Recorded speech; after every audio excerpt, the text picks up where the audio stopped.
I won't take you through all the technologies, but there are technologies coming that will fundamentally change our lives and will change the world. 3D printing, if you have a printer in your home now where you print paper, when those printers came out, people said that's ridiculous. Nobody will ever have a printer in their home. You'll have the big one in the office. I don't know if any of you worked in an office back in the 90s. You had the giant printer and the printer guy would come out and the printer sales guy would knock on your door and you would crank out lots and lots and it could stack them and it could like sort them and staple them. Who has a printer in their home? Who has more than one?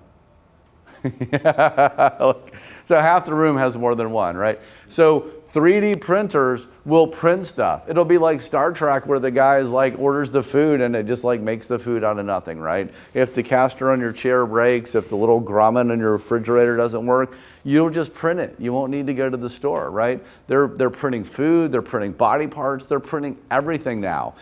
There are 7,000 diseases that attack children today, and there's not a cure for any of them.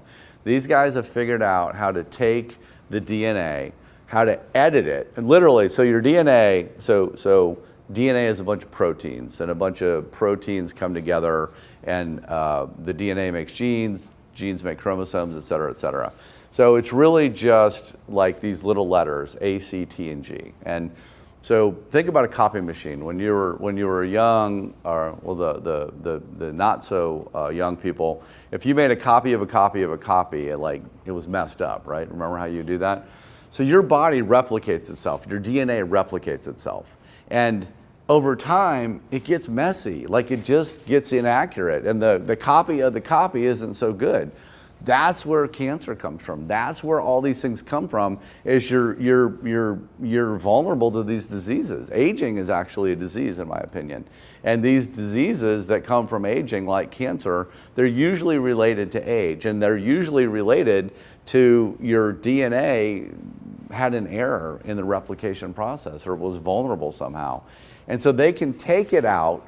They can edit it. They can either clip out the bad part and just put it back together the way you would edit a film, or they can actually recode it. They can actually turn the A back into a C and inject it back into your body, and I'm not making this stuff up, and like it fixes stuff, right? They have cured stuff in little kids in the blood. They're working on this stuff as we speak. You could do, it's called pharmacological testing.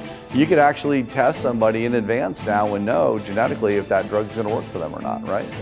Saves a lot of money, saves a lot of time, saves a lot of pain.